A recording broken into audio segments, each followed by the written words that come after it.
Good evening, everyone. Can you hear me clear?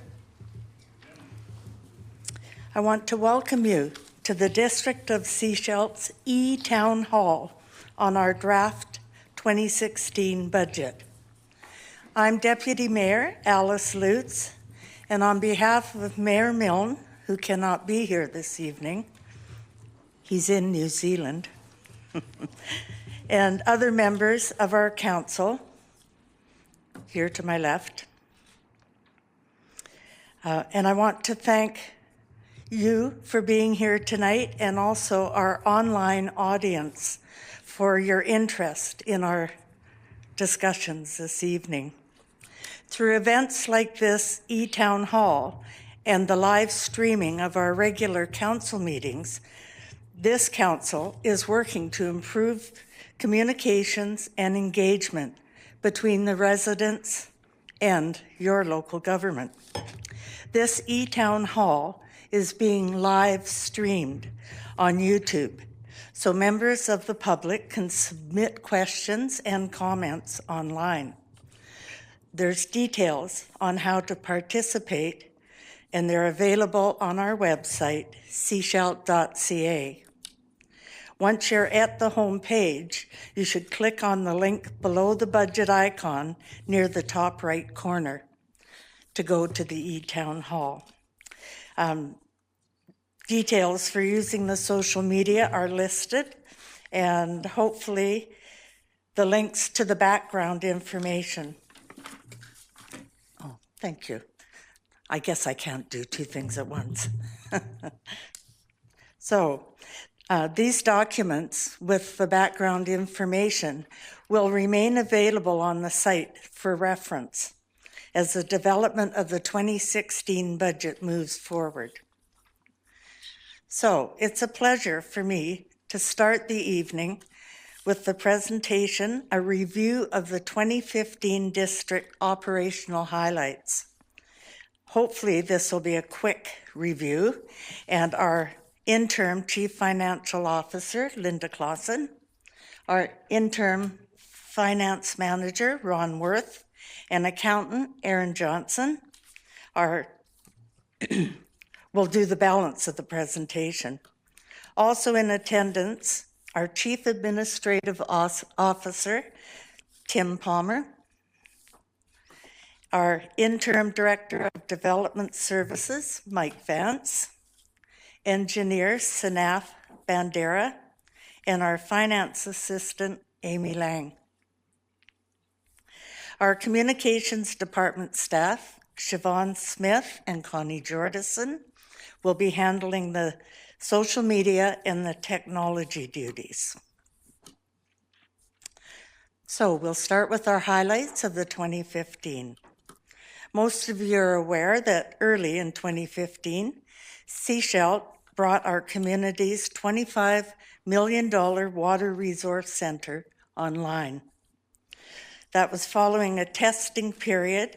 The center began accepting all wastewater flows from the district sanitary sewage system, and that allowed us to close the community's aging and problematic treatment facility. The center increases the wastewater treatment capacity. It reduces the amount of suspended solids being discharged into our ocean environment by 95% and reclaims resources, including biosolids, heat, and reuse of quality water from the waste stream. The facility was recognized with the Federation of Canadian Municipalities Sustainable Communities Award in February of this year. Next. The Dolphin Avenue Improvement Project was completed in 2015, improving the safety, function, and appearance of this major downtown transportation artery and the neighborhood area. Next. In 2015, it marked our second year of hosting a successful summer music series. in our downtown. The free concert events featured local entertainers and added another attraction for both community residents and visitors to enjoy our downtown during the months of July and August. So, in 2015, we hosted our first of 4 e-town hall events, and the events were hosted to discuss issues of improving public engagement with local government. 2 of them were on the development of water conservation strategy, and on December 7th, our first session on development of a 2016 budget and the 2017 to 2020 financial plan. And then we also, in 2015, made improvements to our district office. It's improved the function and our ability to serve clients. This replaced a 20-year-old carpeting and has helped to meet staff's security requirements. And it looks beautiful. The district citizen self-service portal was also launched in 2015, and by registering with this service available on seashelt.ca, the public's able to access business license renewals and payments, property tax account details, and homeowner grants. Self-service pet licensing and e-newsletter subscriptions will also be available very soon. 2015 operations and our plans for 2016 will focus on achievements of the Council's strategic plan initiatives and priorities. Related to our initiative on effective governance in 2016, Seashelt plans to work on policy development in the finance and administration areas, a review of our council procedure bylaw, implementation of the organizational review, the post-completion review of the Water Resource Center project, and negotiation of a new collective agreement, as well as other projects.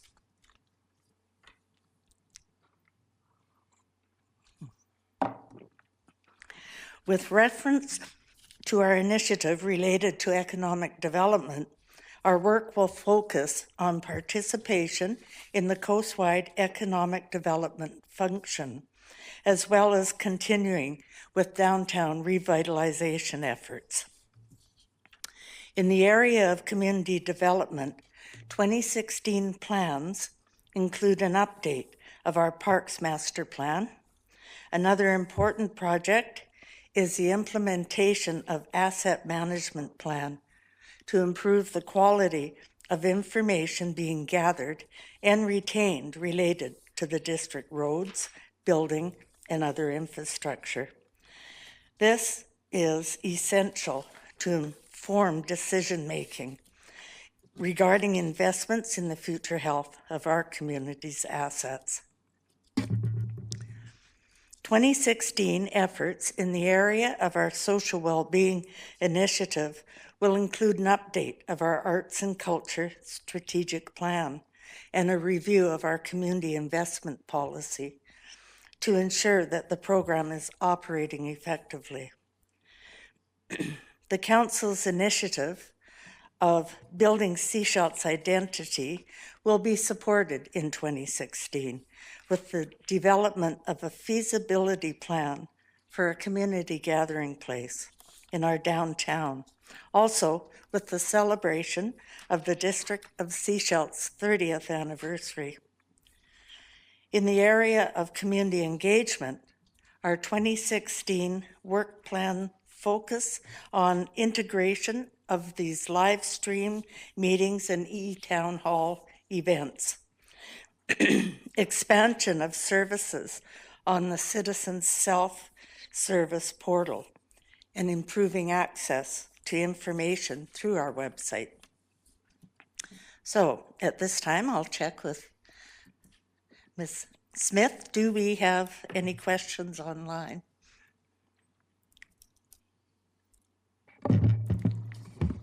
Yes, we do. I thought we would begin with some comments that we've received from online in regards to general budgeting.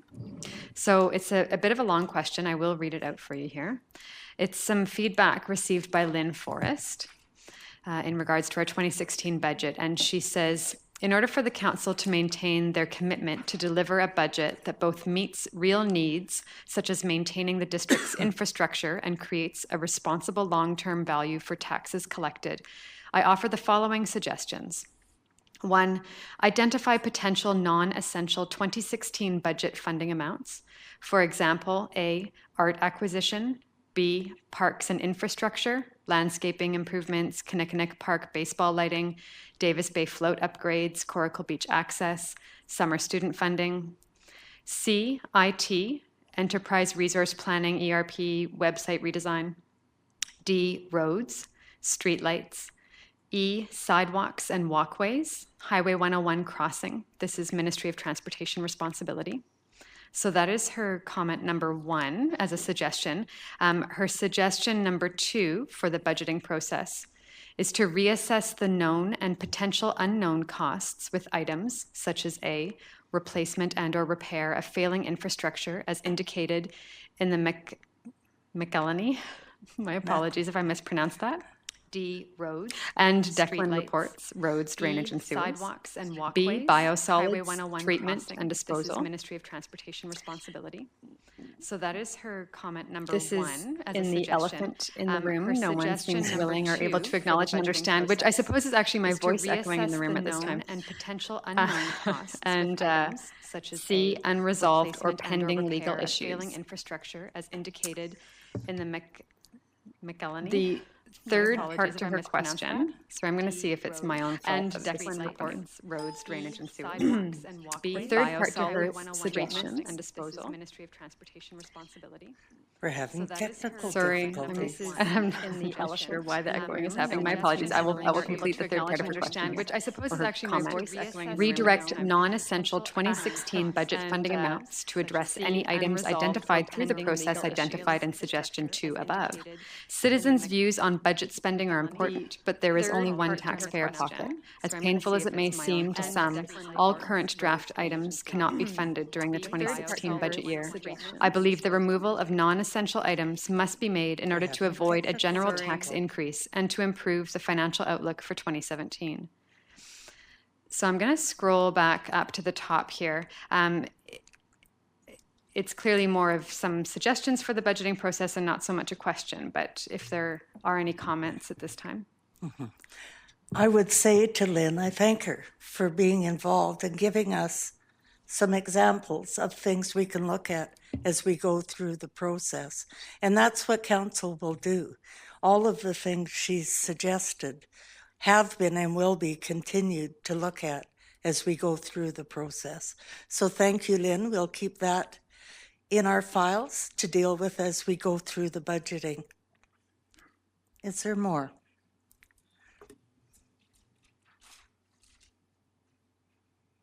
If we have no further questions at the moment, you do? Sorry. Sorry, I turned it off there while you were speaking. I'm not sure if you would like to get more into the budget before we address some of the other more specific questions. I think that's a good idea. Okay. Yes. So, if anyone in the audience would like to ask a question at this time on the things we have discussed, please come to the mic. Otherwise, we will go start through the 2016 draft. Okay, I'll ask Ms. Klassen if you'll take over, please.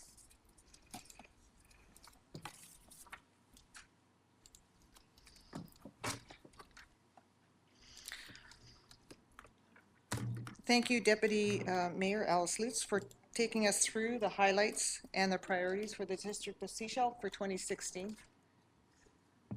2016? Can everybody hear me? Is that better? Thank you. I'll use my loud voice.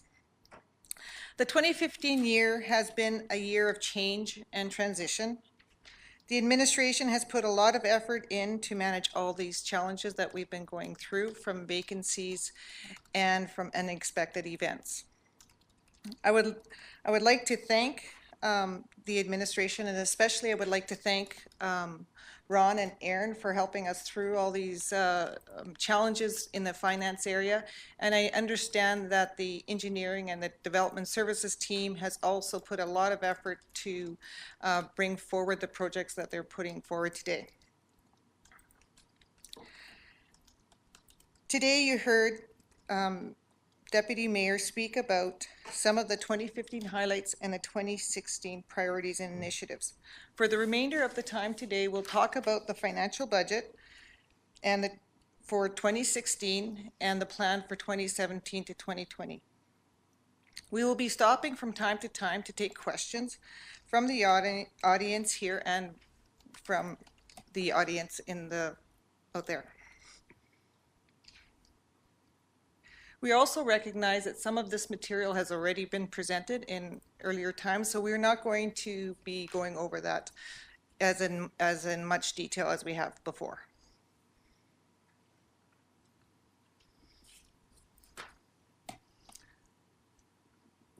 So for the schedule of the budgeting process, we have had E-Town Hall meeting on December the 7th, and we talked about initiatives as well as projects. Projects mean both capital in nature and operations in nature.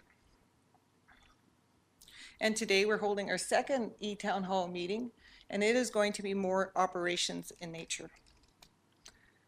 We've brought forward the capital and one-time projects to the FCED meeting on February the 9th, and next week we'll be bringing forward the operating plan to the FCED meeting on March the 9th.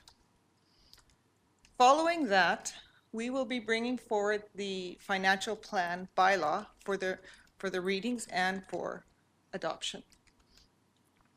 Following the adoption of the financial plan, we'll be bringing forward the tax bylaws. And that will occur in April and May to meet our deadlines of May 15th.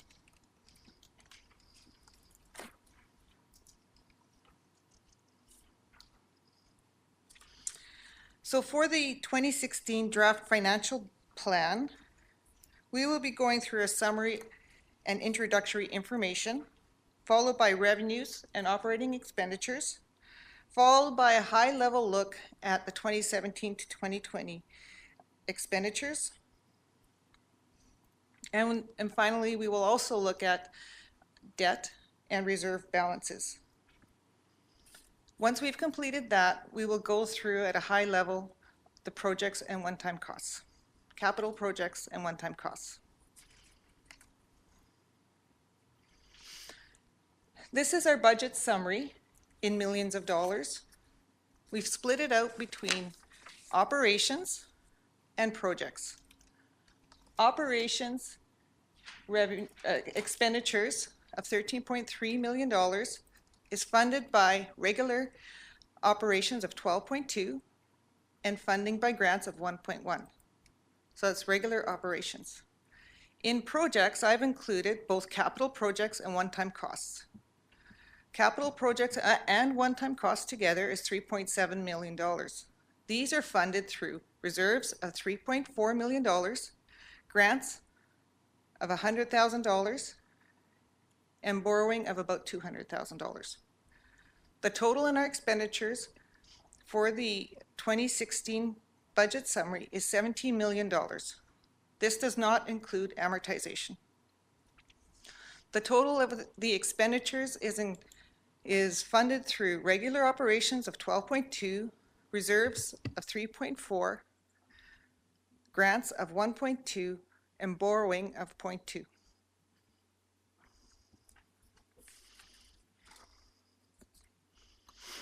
Some of the economic pressures that we have been facing, and I'm sure you have been facing as well, we have seen as inflation throughout BC. We have some of those numbers up there. So CPI change in BC in 2013 was 0.1, and in 2015 it was 1.3. BC Hydro, we've seen a continuous increase in BC Hydro, about 1.4 in 2013 for a high of 9% increase in 9% in 2014, and 2015 we've seen a 6% increase. So those are all increases we've had to work through in our budgeting process. Wages, those are the wage increases as per our collective agreement. And then employee benefits, those employee benefits include extended health, dental, life. You'll see the line here. All our employee benefits as per the collective agreement. And you'll see in 2013 it dropped quite a bit by 5.9%. That 5.9% represents a new contract that we entered into, so they gave us a break. However, the following year they increased their budget or increased the benefits by 10.7%, and we're still seeing an increase in benefits at 6.4%. Part of that is also our experience rating. We have seen quite a few of our people or staff sick, so that hurts us when it comes to paying our premiums. Statutory benefits include CPP, EI, and WCB. And you can see how it's increased over the years. CPP and EI hasn't increased too much. However, our WCB or WorkSafe premiums have increased significantly. And again, that is related to our experience. And as well, everybody knows now that our Canadian dollar is falling. It doesn't hurt us directly, not too much. We have only a few dollars in US dollars, but some of the things we buy are made down in the States, and therefore they cost us a little bit more. So for 2016, it's not noted there, but we are expecting our employee benefits to increase another 5%. We're expecting our statutory benefits to increase another 2.8%. So all of these factors we're trying to incorporate into our budget and not increase our taxes too much. As well as increased prices and inflation, we're also dealing with growth. So the folio count from 2012 to 2016 increased 242 folios. A folio is basically properties in the district of Sechelt. So over those 4 years, we've increased our properties by 242 properties. Most of these are in the residential area. 226 of these properties were in the residential area, which also makes up about 93% of all folios are within residence. The average house has moved from $381,000 to $388,000. So although the growth has increased by about 4%, the housing market price or assessment value has increased about 2%.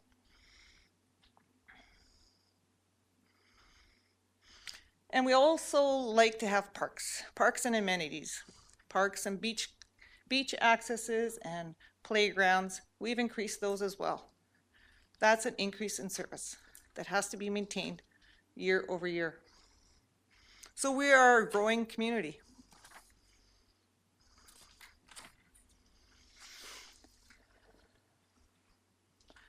Now I will move into the 2016 budget overview. This is operations, not projects. So in operations, I've split it between sewer and regular operations. In sewer, we have revenues of about $1.9 million. Expenditures to operate the sewers is about 1.1. We have debt payments. The principal portion is $740,000, and we're contributing a small amount to reserves. In the operations side, which includes everything else, is $11.3 million. Expenditures is 10.5, with principal payments. That's for the library and the Justice Service Building, or the RCMP building. of $350,000 and a small contribution to the reserve of $446,000.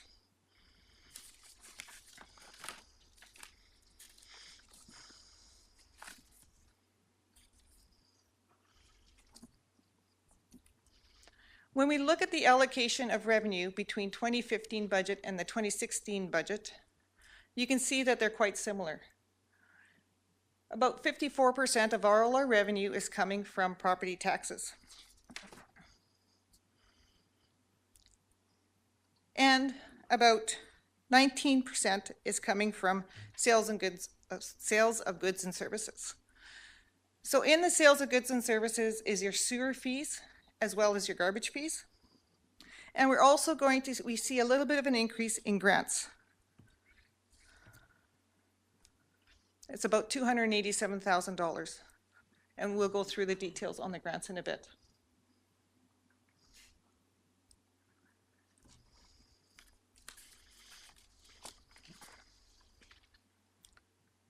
This is the details of all the revenue line items. We will be seeing an increase of about $500,000 in revenue coming into the District of Sechelt. This is made up of grants that we just talked about, property taxes, and sales of goods and services. I want to also talk about the negative $150,000, because that's quite glaring there. What has happened there is that in 2015, the budget was included a grant from the biochar project that we're no longer doing, so it's reduced by that amount. The increase in revenues represent about 4%.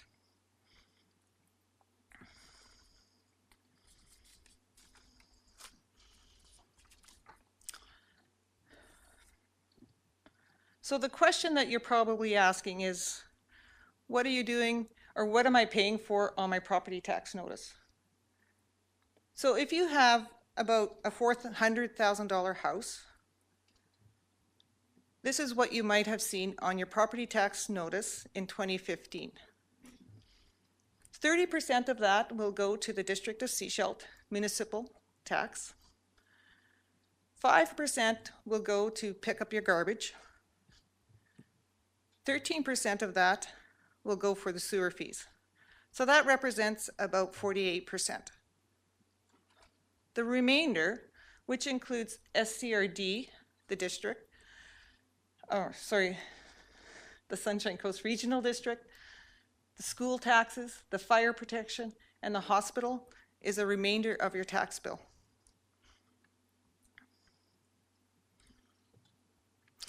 Now, if you looked at this $400,000 house today, and you looked at your assessment, you can expect to see your assessment go up about 3.2%.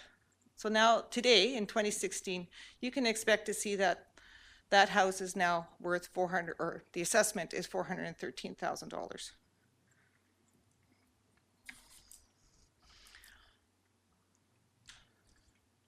Although the budget has not been approved and put forward, the administration is recommending that we see an increase in garbage fees. So you will expect to see about an extra $5. A little increase in sewer fees, you might see an extra $7. And a little increase in the Sechelt municipal tax, which is about $31. So a homeowner with a $400,000 house might see $41,000 on their tax notice. Or sorry, $43 additional on their tax notice. Again, this is a proposed budget, and the mayor and council need to review that and approve that.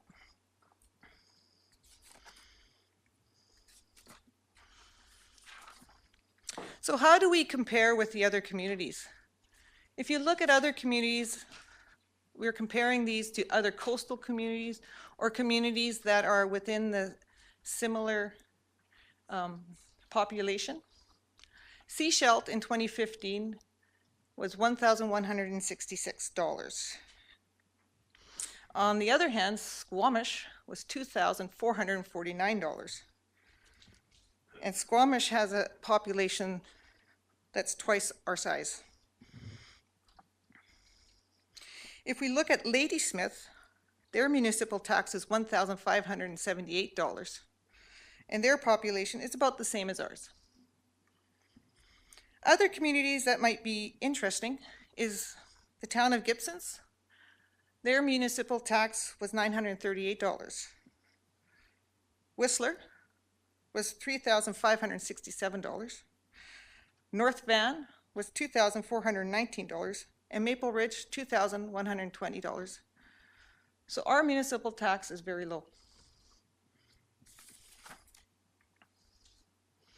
Now, if we compare our municipal tax by person, so capita, not by properties, we're not the lowest in the bunch at $679, but we're equal to Summerland.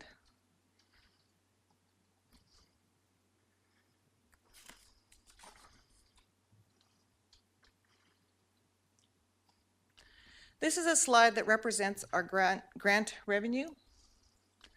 We have about $1 million in grant revenue in our budget for 2016 compared to budget 2015 of $726 or $726,000. The increases there are gas tax and small communities tax grant, traffic fine grant, Seashell Arts Festival. Our arts coordinator has found more grants to support that festival, and we have received an age-friendly community grant. So that totals to about $287,000 in additional grants. The gas tax grant, we're using that to flow through to our capital reserves. So in a few slides back, we talked about what's going into reserve, and that's the amount that we're flowing into reserve. And I'd like to open it up to questions.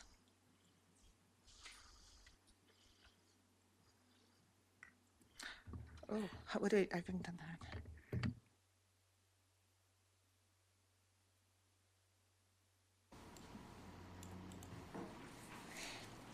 So we have some questions specific to the budget. I'm wondering if there's anyone in the audience that might want to come forward first? No? So let's go to the first question from Mike Pattison. He writes, in July of 2012, the District of Sechelt issued a statement of financial information for the 2011 fiscal year. This was not followed through in 2013 or 2014. This document contained full disclosure of salaries and expenses for council and senior officials, declarations of amounts paid to major suppliers over $25,000, including legal, insurance, and consulting costs, plus other detailed expenditures. Can we expect a similar comprehensive document for the 2014 fiscal year? The Statement of Financial Expenditures is a requirement as per the community charter. It is reported every year in our annual report, and you should be able to see those online. If not, phone into the district and we can help you find that. Great. And a second question, also from Mike Pattison.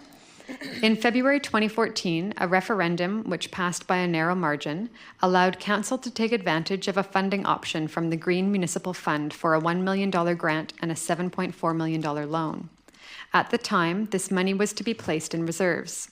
How is this money accounted for, and is the $1 million grant set aside to cover the interest on the loan? Could this money be used for recommended repairs to roads and infrastructure? The $1 million was not set aside to a reserve. It was used to build the Water Resource Center.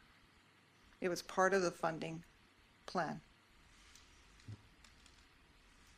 And the second part of his question was, could this money be used for recommended repairs to roads and infrastructure? So the answer is no, because the money was spent. No, because the money was used to build the Water Resource Center. Okay. Lastly, we have a slightly long comment and suggestion in regards to the budget. So I'll read the main portion of her comment. It's by Shirley Cusiuk. My apologies again if I don't have that name right. It's regarding moving forward with initiatives that have been outlined in our official community plan and our sustainability plan from 2011. She writes, "It is my opinion that the following priority actions initiatives found in the present OCP and sustainability plan from 2011 are still relevant. We need to credit and honor the past. We do not need another process of meetings and public consultations to reconfirm that the district has important sustainability issues that need to be addressed immediately." And so she lists what she sees as the priority items that had already been identified in these two plans. A, to update the geotechnical and environmental report to reflect new environmental and climate change issues. B, to develop a climate action plan for the District of Sechelt. C, to complete a storm water management plan. D, update of liquid waste management plan and the wastewater strategy. And sorry, that D is the last one. I'm not sure if you have any comment, but those are more suggestions that she has. I'm looking at Mike Vance because he's tasked with updating the plan. Did you want to comment on that, or would you like to comment on that?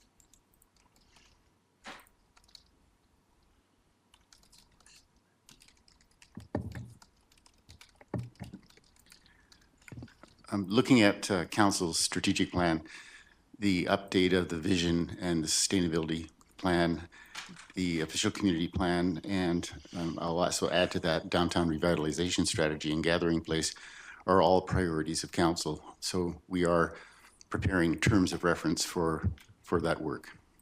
Thank you.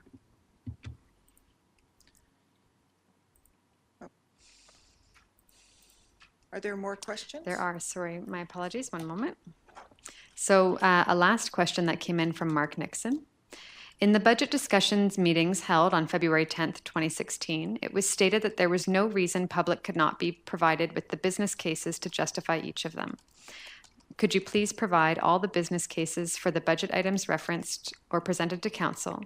And it would be appreciated if the business cases are posted on the website. We can do that. Okay, great. Thank you, and that's all we have for now. Okay. Thank you.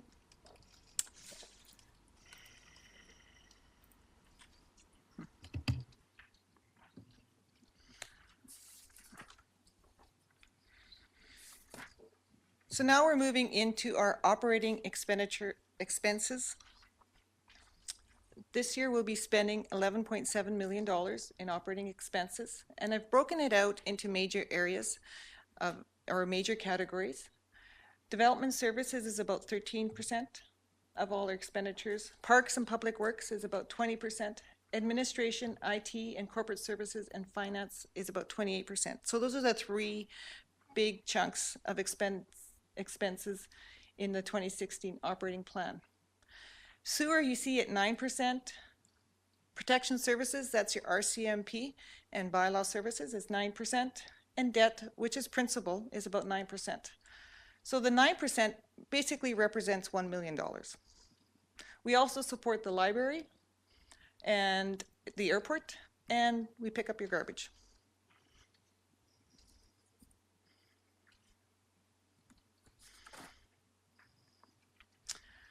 And I'm going to jump a little bit and talk about staffing and salaries and benefits, and then I'm going to pass it along to Aaron, who will talk about some of the other expenditures. So for the 2016 budget,